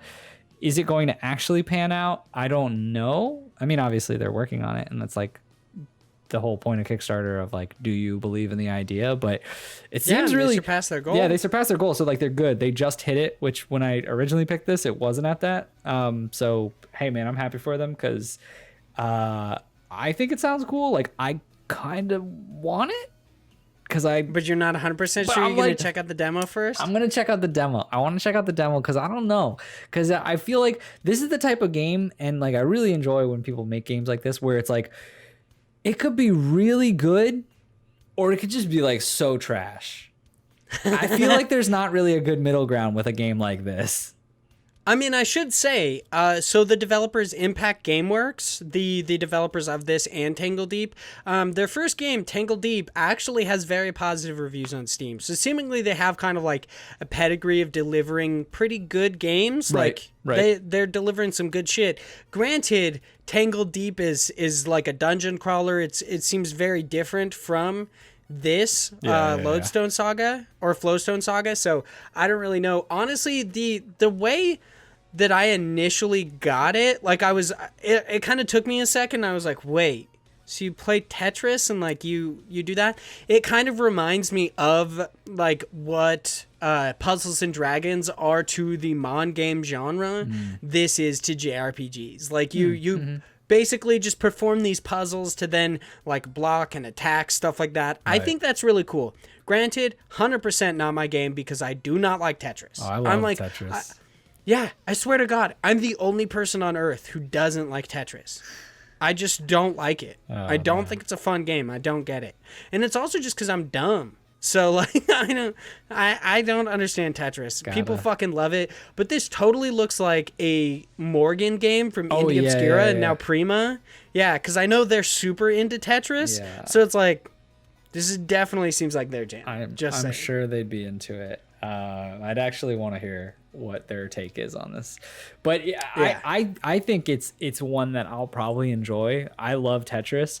The fact that you can change the pieces and almost like build your own type of deck in a way you could think of it. Of course. Yeah, you've been into it. No, it actually gives me so much anxiety because I would have to figure out what's the best, and I feel like I'd be shit at that, and I'd just be like, can you please just lock me into 8 standard pieces and just not do that? Like that part. I mean, there's a weird strategy to Tetris. Like people actually really love certain pieces, and you're like, it's a line.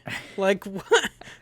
Like I mean, a square, yeah, and they're just like, no, it's a god tier piece. Like I'm like, I get it, I get it, but I know that part worries me because I'm like, fuck, I don't want to have to think about this. I just want you to give me the pieces and for me to get good. Like, stop making me think. So to get in the ground floor and actually get the game, something I totally forgot to talk about, but I believe it is actually 15. So they have a limited tier currently of there's 98 left of like 500. It's $15, and then once that expires, it's $20 to get a game key. Yeah. But you also get beta access with both, which I think is really, really cool. Yep. For the standard tier, you get beta access. That's dope. Typically, that's something you have to pay a little bit extra for. Yeah. So, and I'm surprised that more people don't do that. Because you'd think they would, because you need more testers. Because you need more data. It's just free testers. Like I don't, and I get that. I mean, it's not even really free testers because they're paying you to do it. Yeah, it's testers that pay you. It's even better. I don't know why more people don't go with that practice. Like I get that there's that. Oh, we could possibly get a little bit more money. It's like, come on, how many people are really going to be pushing for that?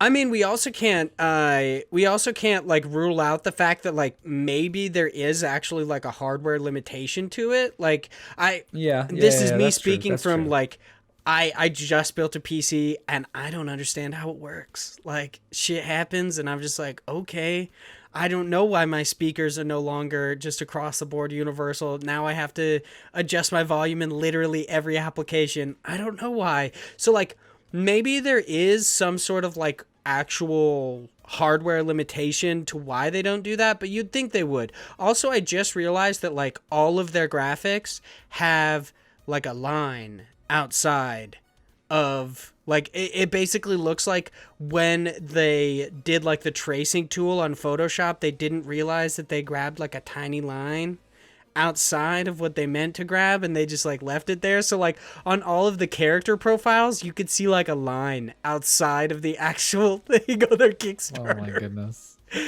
I just noticed it. I was like, why is that line there? And it's on like every one of them.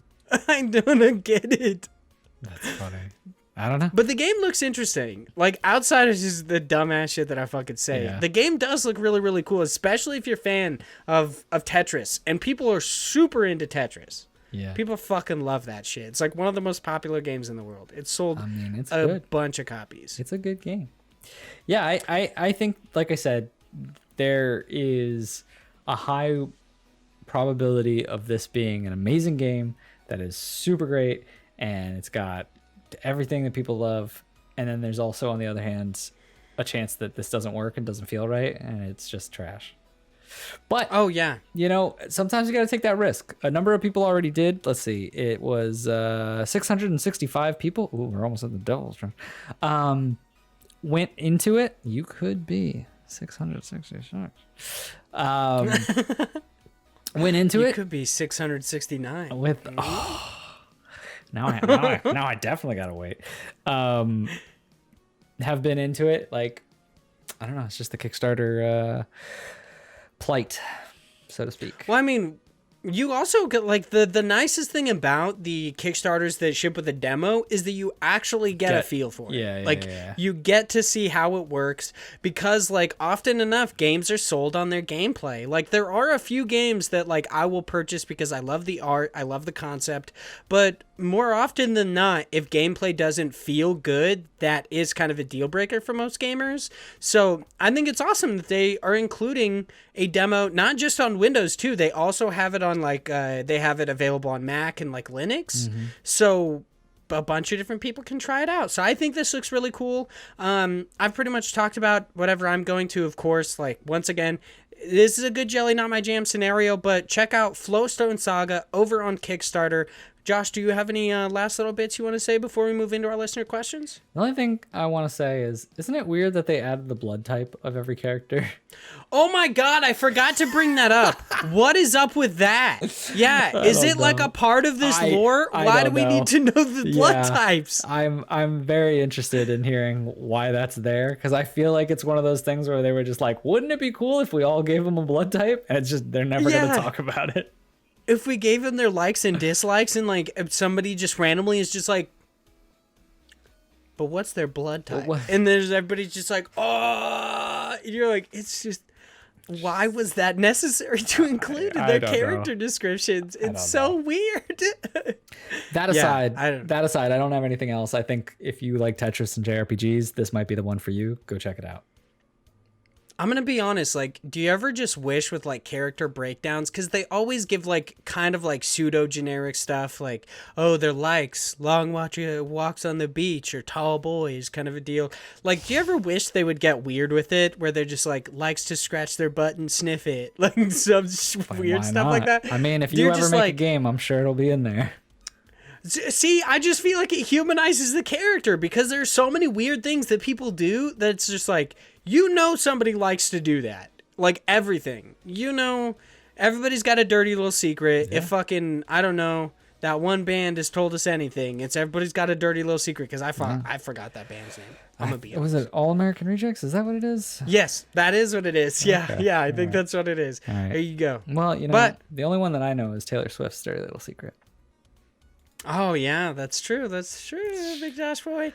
So, it is time for us to hop into our listener questions. Active Josh, with the Lego here from down there in Active Quest, writes in and says, why aren't there more pigeon games? I love those big fat bird boys. So, Big Josh boy, why do you think there are more pigeon games? Because most people probably think they're gross. Yeah, because pigeons fucking suck. Pigeons are gross. They're big, fat, bloated boys. But I will say this. Because of this question, it put me into a rabbit hole of searching for pigeon games. And Josh, do I have the game for you? Now, it's not out yet. All right? It's still in early access. I don't think you can get it right now. But when it comes out, they're making a pigeon simulator. Chef's kiss, baby. You watch those trailers, man. They're so weird. So fucking, it's hilarious, dude. You didn't even see, when you go on their Steam page, because I just sent you one of the random trailers. There's one that they have on the Steam page where you're just dive bombing and pooping on random people, and then like picking them up by their collar and just like ragdolling them around and just smack them. It's so ridiculous because you are a pigeon. What? But it's so funny, man. I love it. I am so into Pigeon Simulator. I think you will be too. It seems really funny. I love that there's just like these list of games that come out that are like they're simulators, but really they're just fucking weird. Like Goat Simulator, where you're just like, it kind of just makes it's like a joke about the simulator genre, where it's like nothing is really as it is in those games. Yeah. Like it doesn't actually make any fucking sense. So why not have a goat that has this fucking mile-long tongue, or a pigeon that can like just rain acid from above and pick you up and just fucking like drop you from 1,000 feet to see what happens. Like, so good. Yeah. Yeah, it is pretty interesting. There are a few pigeon games, like you brought up the Pigeon Simulator. There's also that like pigeon dating sim. I feel like we've got enough pigeon sims. Or just pigeon games in general. The fact that there's like at least one, there's enough. You know, Vaughn's a real pigeon. Because I'm gonna be honest, like I don't like birds. Like I actually have just a distrust of animals in general. I'm gonna be honest. What was that? Like, what was that one that really, it's like this really weird, why can't I think of the word, but it's just a bunch of people like saying that birds don't actually exist. Have you ever heard that one? Oh no, no, I've never heard of it, but I totally believe that could be like a conspiracy theory. That's what I was trying to think. Mandela effect thing. Yeah, birds don't exist. It's a big thing that is so fucking weird, dude. There's a whole group of people who are like, birds don't exist. They're actually government issued drones. Wouldn't that be cool though? Wouldn't that be cool? Like, huge invasion of privacy, but wouldn't it be awesome if we found out in 100 years that they were actually just robots the whole time? That would fucking blow my mind. I guess that's probably why people like conspiracy theories so much, because they're just like, you know what? They probably are. Maybe. Like, that's crazy. Who knows, man? It's just so crazy it might work. Dude, like, yeah. This. Can we, I just, we're going to sidebar this because. You talk about some weird ass conspiracy theories? No, can we talk about. Like the lizard people? Can we talk about the fact that Google Docs is yelling at us because Josh's thing for big fat bird boys has like 9 eyes? Wants to autocorrect it so that it doesn't have the S, but still thinks boy with a million eyes is still correct. Yeah, no, fucking, it's so annoying. Like, I hate the spell check for both Grammarly and Google Docs, because it'll be like, you spelled this wrong, and it's like, trust me, I didn't. That's what I meant to do. Stop fucking with me. So or like weird. The way I structure docs, like the host doc, which you'll see next week because you gotta do it. The way I structure it is I have like basically a blank, like a boilerplate sentence, like our first amount of news stories and new stuff come by way of Nintendo Life, and then I do a space, and I'm like, where it supported that, and it. For some reason, since I have that space, it's just like it wants to get rid of the where it's reported part, and or just where it's, and it's just like reported that, and it's just like, trust me, you're wrong. Stop fucking with me, computer. Like, I'm sick of you. Stop. Like, and yeah, you have to ignore it all because sometimes, or it's like the Google autofill thing where you try to Google something and it's just like, you meant this, and I'm like, I guarantee you I fucking didn't. Knock it off. Like, I'm sick of you. Yeah, I'm just sick of technology, dude. It fucking sucks. Actually, that's not true. No. I love technology. No, it's just, there's a few things that bother me. That, yeah, I would never give it up, though. Put a chip in me, you know? 5G, like, baby. I'll get that vaccine. Like, honestly, if they came out and said, they just straight up said, this is not actually a vaccine, we're just turning you into a 5G like mobile tower, I'd be like, fucking pop it in me. I mean, like, I would get that vaccine quicker than it being like a deterrent to a deadly flu. Anyway, so yeah, the reason why is because pigeons fucking suck, dude. Like, Josh was like, I want to hug pigeons, and I was like, why? Like, actually what I said was the real question is, where are all the baby pigeons? Which I watched this really mediocre movie the other day called Going the Distance with Justin Long and Drew Barrymore. It's not a good movie, but my wife and I just wanted to watch something together. And Charlie Day's character in it several times brings up, they live in New York, and he's like, you never see a baby pigeon. Where are they? Like, there are pigeons everywhere. Maybe they are all drones. Government drones, dude. Maybe, okay, here... Maybe the government actually, it's just pigeons, you know? Maybe. Like, every other bird actually exists, but pigeons. Because you never see baby pigeons, dude. All right. I like this. I like where this is going. We should rebrand our podcast. We should talk about just conspiracy theories all day. Oh, trust me. Chase wants me to do that. Yeah. Did I ever tell you that? Like, Chase, oh, no, I did, because he wrote in specifically wanted me to explain it to you, that he wants a show about gaslighting people. Jesus. So Sam Fillion from Canada writes in and says, summer is at our doorstep. What is your favorite thing to drink on a hot day? If it's available where I live, I'll buy it and try it this week. Of course, he lives in Canada, so they got all the weird shit, except for they got poutine, which I really wish McDonald's had poutine. Granted, it would probably be weird, but like, I really wish I could get it, you know? Yeah. Like, let's do it. So, what is your favorite drink on a hot day? Do you like that? Do you like that cool glass of lemonade, Big Trash Boy? No. I mean, I don't mind. Honestly, I drink the same thing always. Like, it doesn't matter if it's a hot day or a cold day. I think it's mostly because I live in Florida, so like every day is a hot day. Like, I don't get a choice. Is it SJW tears? Is that what you drink? It's no.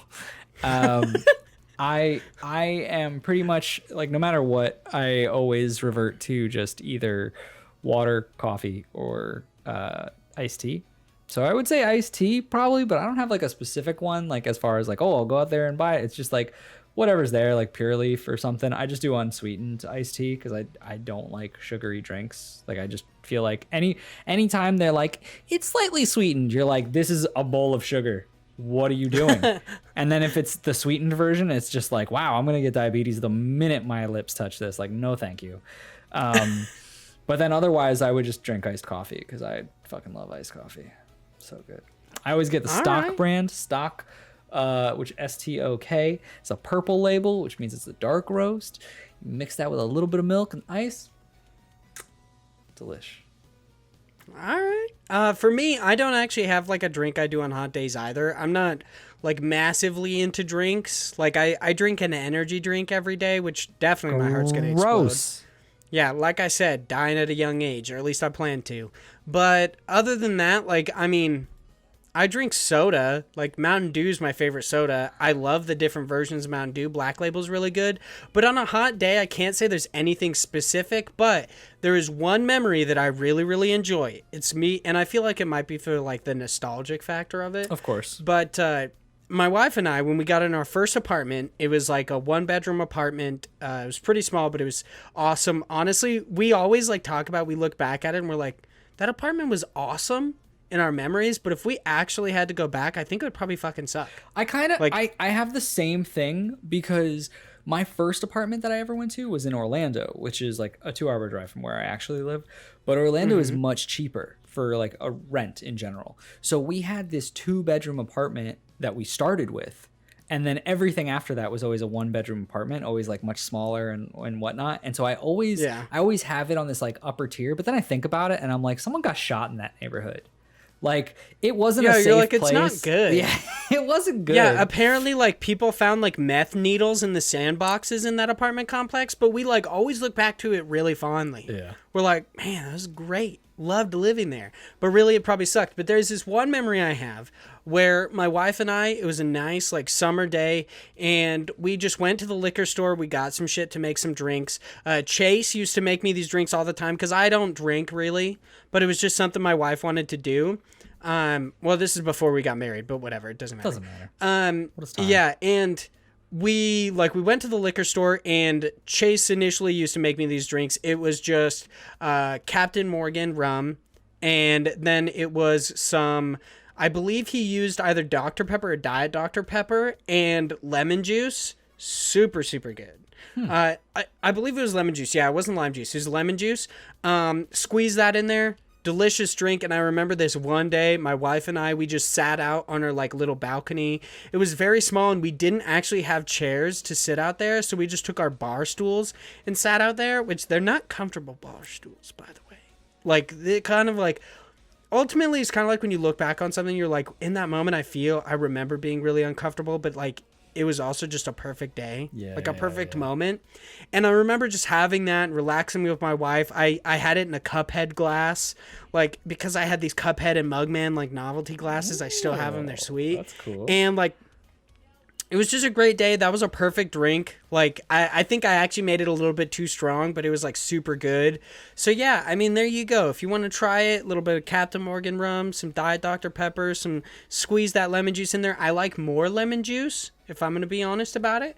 But it's also just because I'm not a huge like alcohol drinker. So, But yeah, there's no specific drink I like on a hot day. Just, you know, I like to not go out on hot days. So, you know, my favorite drink is the one that's inside my house, you know. It's a good one.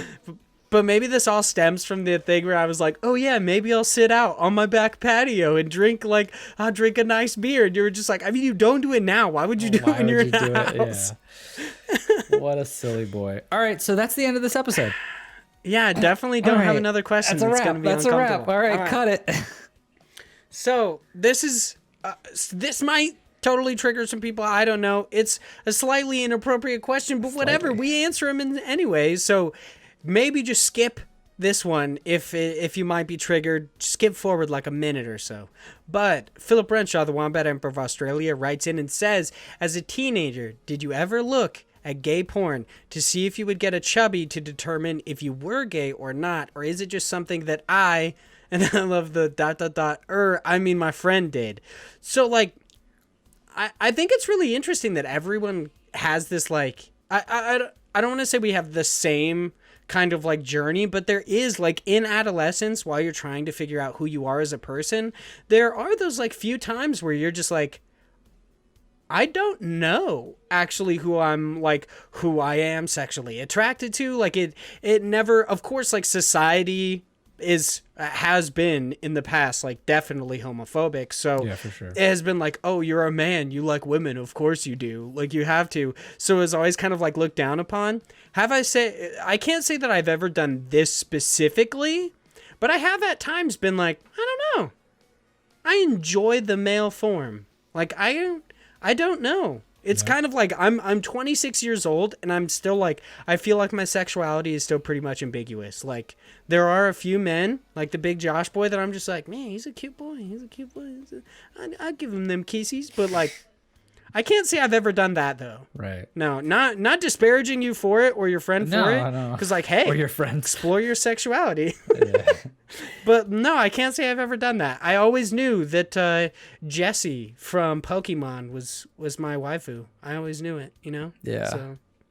Yeah, I mean, it probably would confuse a lot of people in high school from like outsiders that looked at me, because I was always wearing these pink Hello Kitty jackets and I was always acting in a way that would suggest things about my sexual like preferences. But I always did that just because I've always been very close with my guy friends, because I've never really seen the idea of being gay a bad thing, and it's kind of just more or less like I'll act however I feel in a way. But like I always from a very young age knew my preferences, and I think that's kind of why outsiders would look at it a little bit differently, is because a lot of people do go through that that path. But like looking back on it, I don't think there was ever a point where I was like, am I though?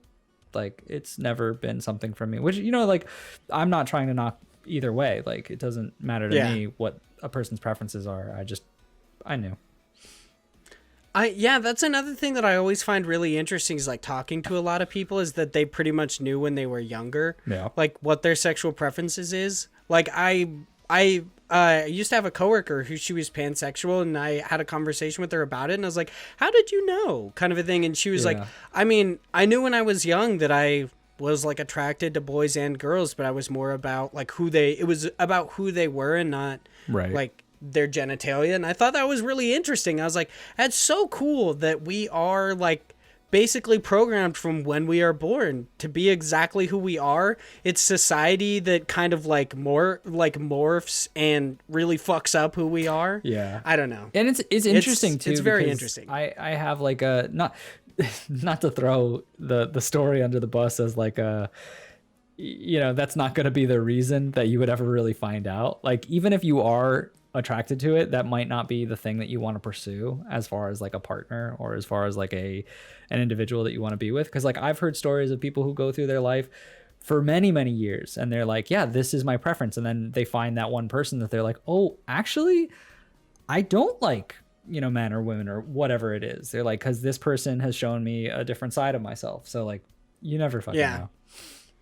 We definitely never know ourselves. And like I don't even think on your deathbed you know exactly who you are. No, like it's all weird. Yeah. What is the nature of humanity? Nobody fucking knows. Like nobody knows what life is. Whatever. We live in a simulation. Who gives a shit? I'm glad that we could ruin your obviously meant to be a jokey question, Phil.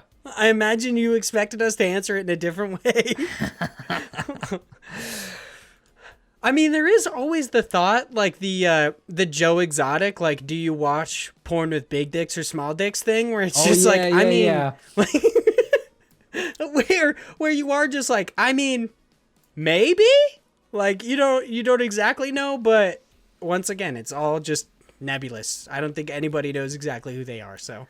It's all fantastic. Life is weird. That is the end of this episode. Thanks everyone so much for listening. If you would like to chat with us outside the show, you could do so in a bunch of different ways. You can, and be sure to follow us at IndiePod over on Twitter. It's super easy to find. It's the name of the podcast. Very, very easy. For notifications of when our episodes go live, our developer interviews, deals that you might miss out on because the episodes air a little bit late, or anything else, be sure to follow us at IndiePod on Twitter.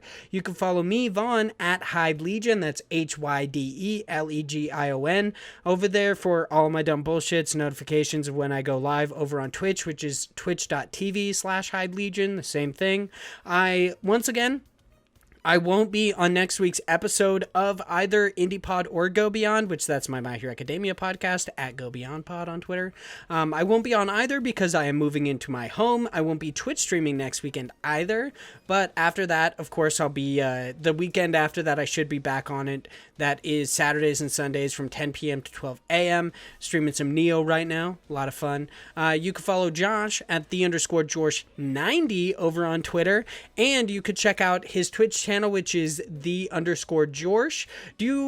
Are you heading more toward a schedule? I know that you're doing like the indie demos and stuff like that. What are you doing? Yeah, I'm trying to really push for Tuesdays, Thursdays at 11 Eastern time PM. And it's Tuesdays are I play whatever, and Thursdays I'm trying to stick to demo Thursdays. So I'll find some kind of game demo, and then if it doesn't, so you never know how long the demo is going to last. So I tried like last Thursday I did both Elementalists and then Scrabdackle. But then I still had more time for Isaac, but like whatever. But I'm gonna try to do that, and that's probably what I'll do this Thursday. Is I'll check out Flowstone and be like, is this for me? All right, well there you go. Be sure to follow once again. That's at IndiePod, at Hyde Legion, at Go Beyond, at the _George90. Check out our Twitch channels and so much more. Thanks everyone so much for listening. Once again, our housekeeping, please check out the developer interview, the Coffee Knots developer interview going live on the 19th. It's about their game Space Lines from the Far Out. Check out the IndiePod store. You can easily do so over on thepodnot.com, and over on Teespring, it's just IndiePod over on Teespring. Head over to our YouTube channel, IndiePod, over on YouTube for these episodes live. I think Josh has to pee. Please leave us reviews on any platform, specifically iTunes, and we will read them. And lastly, thank you so much to all of our amazing patrons. He's done. He's out. He's gone. He's just no more. John. Oh, God. John. Thank you so much. We'll see Mixamatosis, a.k.a. Mix, Zach Durham, Chase Hopkins, Philip Renshaw, the Wombat Hippo of Australia, Chris Penwell, I was drinking tea, Josh Nichols, a.k.a. Active Josh, and Sam Fillion from Canada. Thank you all so much for being patrons at the $3 tier or higher. Thank you so much to just all of our amazing patrons and just anybody who listens and supports indie devs and IndiePod. You're amazing, and we will talk to you all next week, or at least Josh will. I won't be here. I'll talk to you. Get the fuck out of here, Vaughn.